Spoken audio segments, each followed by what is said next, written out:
the Monday morning started off correctly. We've got JuJuan Buford on the line. Good morning, JuJuan. Good morning, Danco. How are you, sir? I'm good.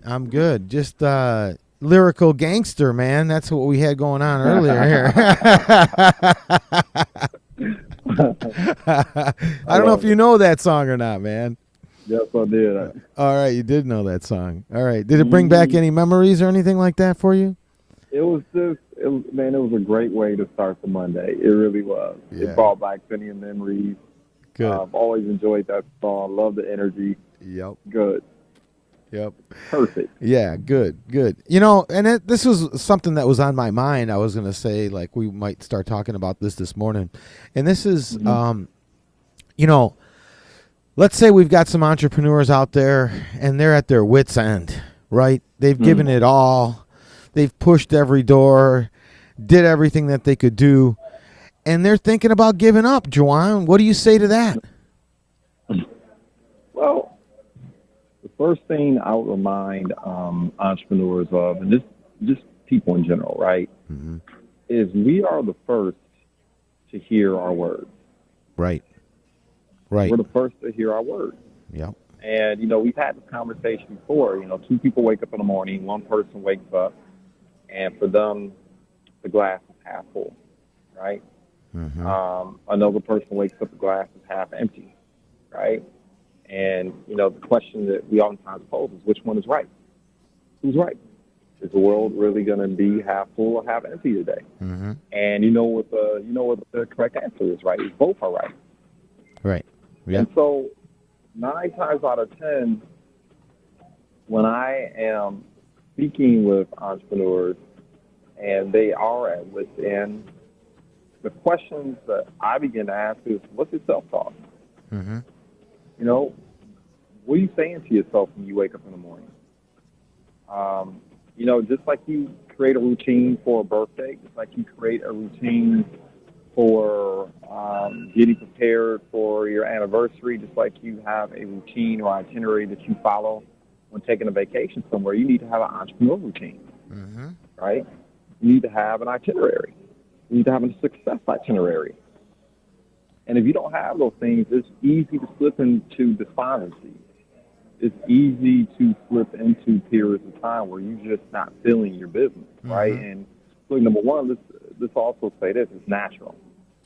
Right. It's natural. Yeah. We all go through it. None of us are on 10, 24/7 around the clock. No. But the difference between those who succeed and those who don't, especially as entrepreneurs, is entrepreneurs show up even when we don't feel like it.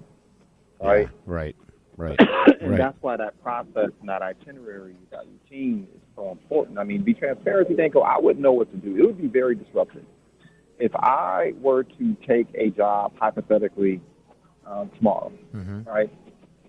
High-paying job. Right. I cannot tell you how disruptive it would be to my routine. I'm so accustomed to waking up at 5 and doing my meditation and reading and taking time to get my head and spirit right? I'm so accustomed to either being involved in some type of workout or reading 20 to 40 pages of a good book, right? Right. I'm so accustomed to waking up, singing good morning to the kids, getting them on, preschool prep or getting them started on Starfall or some academic program first thing in the morning while they're eating their breakfast, right? Finding ways to make learning fun, setting the tone before they head off to school, right? I'm so accustomed to those things. I've grown accustomed. So even when I don't feel like it, I roll out of bed and I just execute because this has been my routine for so long, right? Right. It's like if you've listened to great writers, if you read the autobiography of a great writer, they'll tell you the majority of the writing they do sucks. Yeah. Right? Well, that's a good point. That's a good point. It sucks, right? Right. But they get up and they write anyway because they know that, you don't hit a ball that you don't swing at. That they're not going to get good content like they write. Every time you write, you're not going to get good content, right? That's true. But if you're creative of content, some of it will be good. Right. Entrepreneurs understand that, right? You're not going to hit a home run every single day.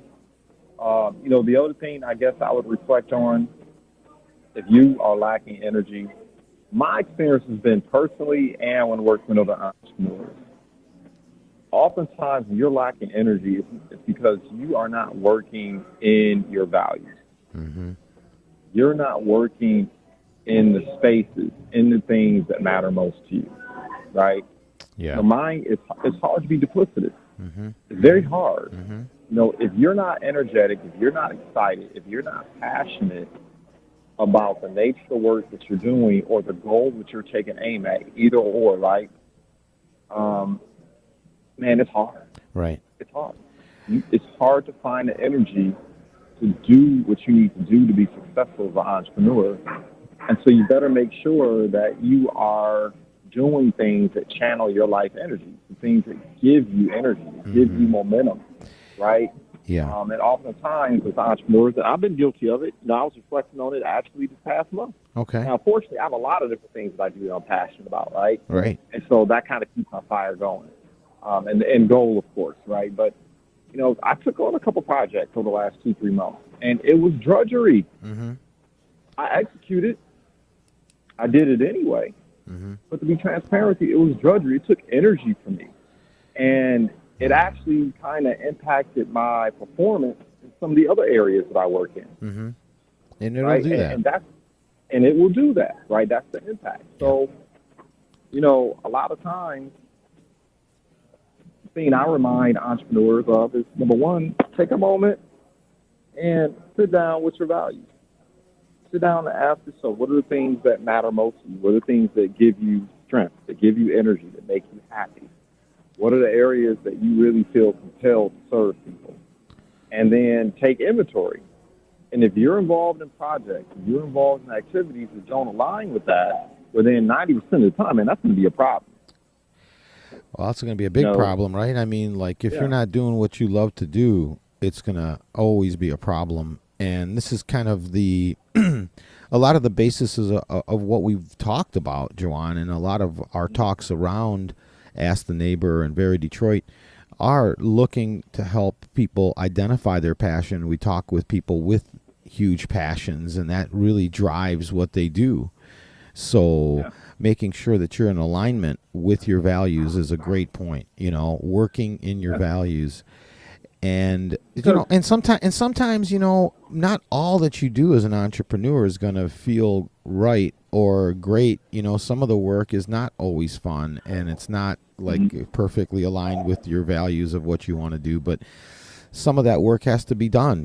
Like I don't really prefer accounting work. I don't really like doing, but I got to do it. Let's press pause there, though. Okay. Right? You're right in a sense that people have this Disneyland kind of euphoric perspective of what entrepreneurship is, right? That it's going to be fun, that you're going to enjoy it all the time. Right. And, you're going to be passionate about every single task you're involved in, and nothing can be further from truth, right? Right. So I think values and passions are two different things, right? Yes. It's two different things. You're not going to be passionate about the work that you're doing all the time. You're not going to be on fire, right? But you also need to make sure that everything you do is aligned with your values. So you hit the nail on the head. I understand taxes, being a former investment advisor. I get it. I probably have a better understanding than 90% of the people out here. That doesn't mean I enjoy it. Right. Right? Right. But does it align with my values, being successful, right? Being solvent, putting myself in a position where I can really serve people whom I want to serve, and to be able to take care of my tribe, right, and be a benefit to my tribe. Well, understanding the tax system on a rudimentary level, not trying to achieve mastery, at least not anymore at this stage in my life, but understanding on a rudimentary level and making sure I have access to the right people to make sure that part of my business is handled, right? That systems in place to handle. Well, that's in alignment with my values. Now, am I passionate about that work? No. But it's in line with my values. Right. I need to be viable. That's a great point. Right. I need to be viable. So, I need to be viable because making sure my children, I leave a legacy to them. That's a value prop, something that's dear and dear to my heart, right? Once again, being able to be productive and put myself in a position where I can curate an ecosystem so I can create environments of success for other people, right? doing the things and following through on the principles and being altruistic, the stuff that matters most to me, right? Putting myself in a position to help curate that environment. That's the value prop, right? And I might not enjoy all the things that are required. You know, I'm not a social butterfly. Right. So going out to social events and interacting, engaging, shaking hands, smiling, small talking. Okay, look, I do it because it's necessary. It doesn't mean I wake up in the morning thinking, Right. where can I go in an environment where there's a bunch of strangers? Yeah. You know, I'm just not wired like that. Right. You know, Right. there's drudgery. You know, I'm looking at these emails. I'm not excited about responding to these emails. Okay, I'm not excited about it at all, but it has to happen. That's right. Already, I woke up. There are 4 or 5 waiting for me. 4, I wouldn't say urgent, but important issues that I need to resolve for other people and for myself. Right? I'm not excited to wake up on a Monday and work on that stuff. Right. These things are consistent with my values. You see what I'm saying? Right. And that's what people need to. That's why this work, right, and understanding success is an inside game. That's why working on yourself is so absolutely important. You know, and I you was don't have your yeah, you know, and I was just thinking, it's almost like you almost have to have an invisible carrot in front of you, like you're a horse, and that carrot is your reward as you know, imagine what you're working for. You know what I mean? Because it's what not you're becoming. What you're becoming and what you're working on. It's just so sometimes difficult to, you know, keep that vision in your mind and keep that desire going.